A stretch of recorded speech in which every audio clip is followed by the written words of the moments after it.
just sadness. I feel like a part of me is no longer, and I'll carry it with me for always in my heart. But it's just loss. It's been said at Grateful Dead concerts that there aren't any strangers, only friends who haven't met yet. Those friends came to Golden Gate Park not only to remember bandleader Jerry Garcia, but to celebrate all that he came to represent. He was a spiritual advisor more than just a musician. Somebody that was trying to teach people a better quality of life. And I don't know, just someone that was trying to teach people how to get along.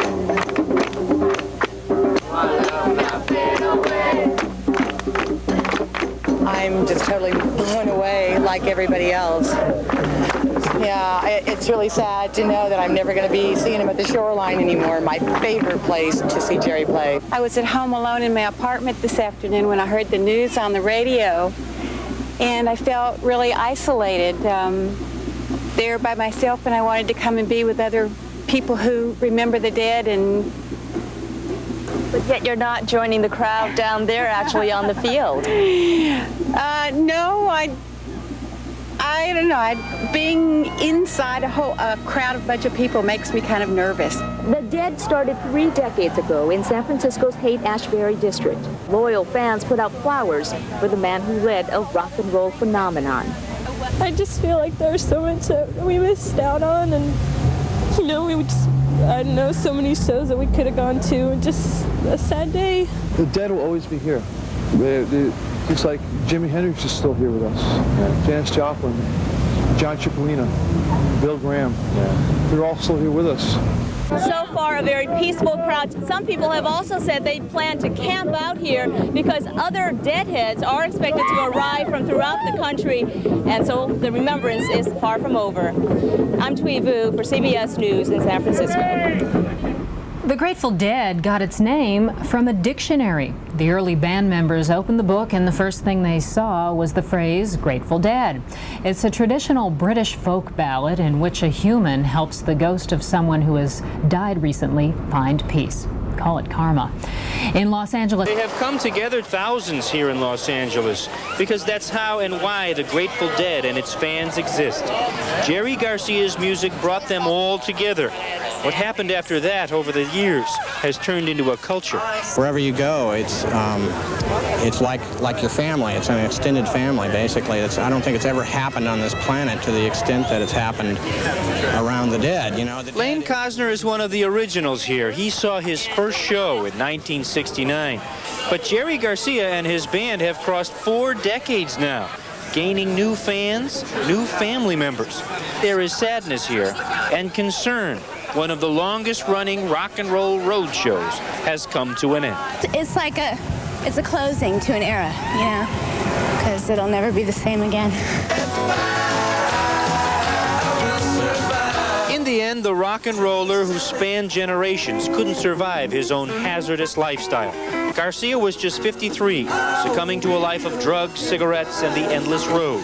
His body found in his room at a Northern California drug rehab center where Garcia had recently checked himself in for heroin addiction. All that really doesn't matter to Dead fans. What does matter, they say, is that the music and the movement Garcia left behind lives on. It's already been born. Jerry was just the grandfather of it all. Like a Grateful Dead concert, this wake tonight in Los Angeles for Jerry Garcia just seems to go on and on. In Los Angeles, Drew Griffin for CBS News. Nanette? Drew, the Grateful Dead spanned 2 generations. Tell us about the range of ages at the park last night. Well, the 3rd generation was here tonight. Infants, babies coming. In fact, the one man we talked to, Lane Cosner, had his little baby son here, just about a year old. So it looks like Jerry Garcia and his music will live on into another generation. Drew Griffin, thank you. Hard to believe, and for some more than others. Here near Buckingham Fountain and further north along the lakefront, Deadheads are paying tribute to the leader of the band. Deadhead fans paid tribute to Jerry Garcia at what's known as Cricket Hill, the same place they met when John Lennon was gunned down. They turned as well to favorite radio stations, hungry for more of the music they love. There's another Grateful Dead song, that one from the album Go to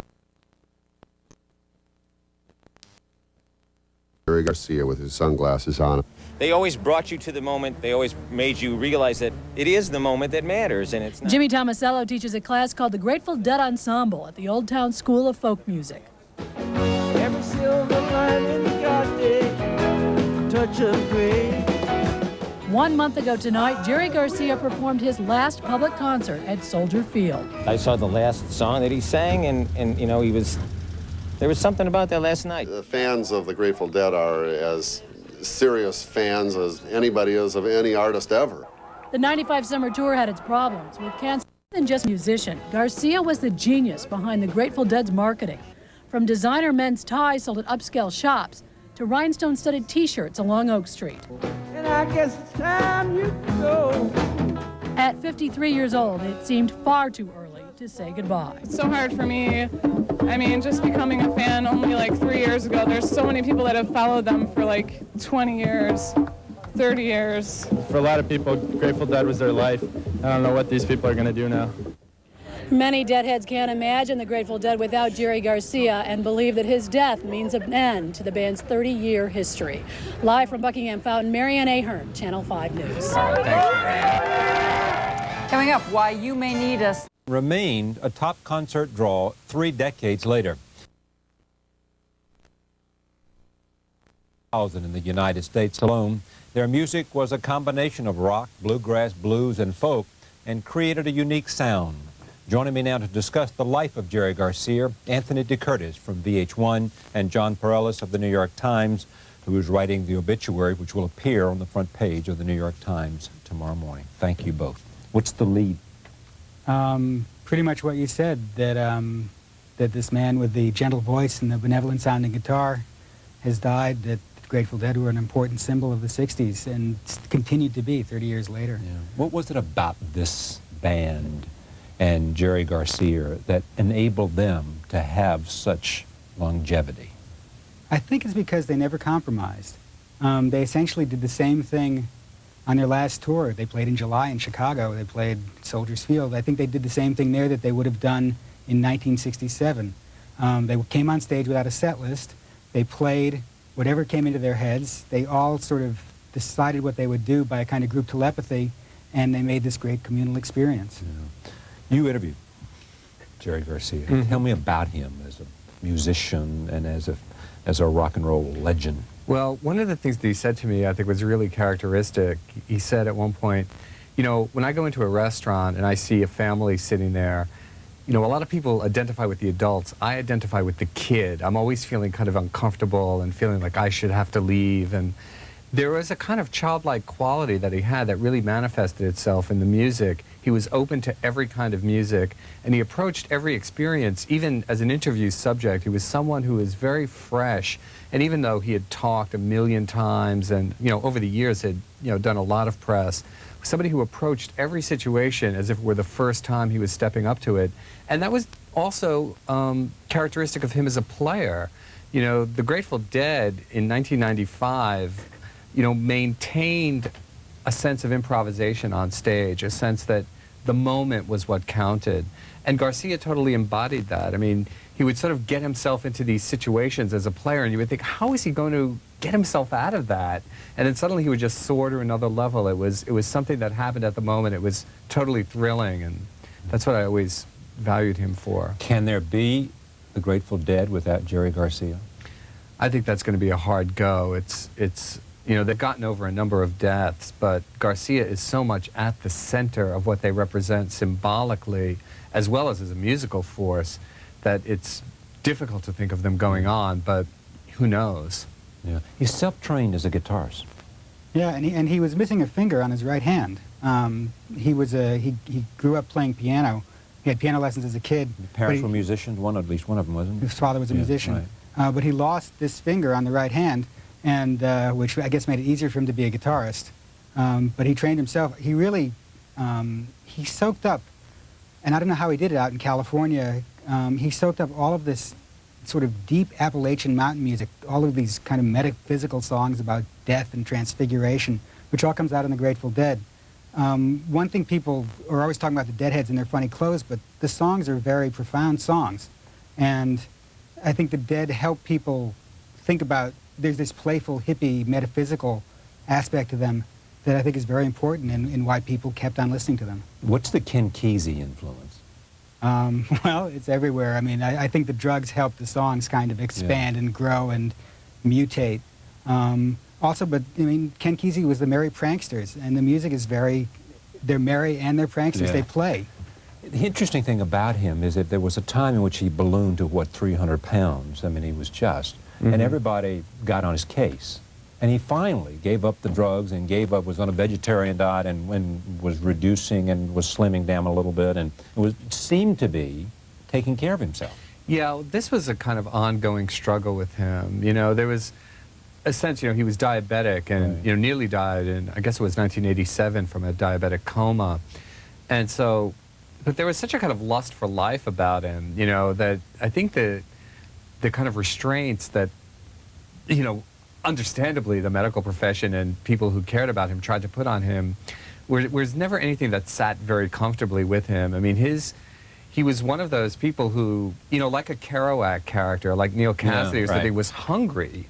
You know, he just wanted it. And, you know, for him to just be saying, no, no, no, I can't do that or I can't do this was very uncharacteristic, you know, and I think there was part of him that very much rebelled against that. I don't know if we can remember this, but it seems like there was only one song that really was in the top 10. You know, how many, John, did they? Touch of Grey was their one big top 10 hit. That's the one big hit. Yeah. But on the other hand, you have to look at their concert attendance. Since 1980, between 1980 and 1990, they probably did not play to a single empty seat, and they were touring stadiums. And you said it's the purity of the music that kept them coming in, and in a sense, and even when it lagged, he could hit the guitar and bring it back. Well, also there was the rest of the group. I mean, it was very much, you looked on stage and you saw all these people together enjoying themselves. They were old friends, they were close friends, and everything they did had that cooperative spirit to it. Do we assume that because of the Grateful Dead had so many fans that they were creating new fans, that this was not just a group of people? It was an ongoing generational thing, and one thing that I always used to tell young people was that a Grateful Dead show really was, in a very genuine way, I think the best way to get a taste of what the 60s were like. And interestingly, that wasn't because of some sort of plastic, hokey marketing thing. The Grateful Dead and Jerry Garcia really believed it. They really believed that experiences should be communal. They really believed that musicians could speak to people on a level that was deeper than entertainment. And that depth of conviction really came across, and that's what was still moving about seeing them, even on a bad night. Yeah. And that was what uniquely made them able to transcend the decades?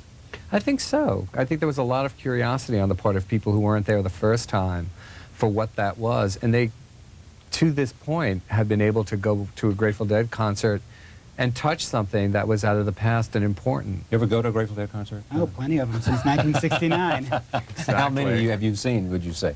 I've witnessed or I'm not a enjoyed. Deadhead with the 200 concerts a year, but I think I saw 8 or 9. Yeah. Was it different than any other concert? Oh, definitely. For one thing, it was quieter. Quieter? They never bashed you over the head. They were always very proud of their sound systems. They were technological wizards on the sound, but they went for clarity. They did not go for sheer impact. So you would go to a concert, and they would be playing quietly, and suddenly the audience would quiet down and listen. Everybody would sort of lean forward and get involved in the music, which is very different from a typical bash-you-over-the-head concert. I saw the Dead for the first time in 1967 and saw them at Fillmore East a number of times. And the show would end, they would play literally all night.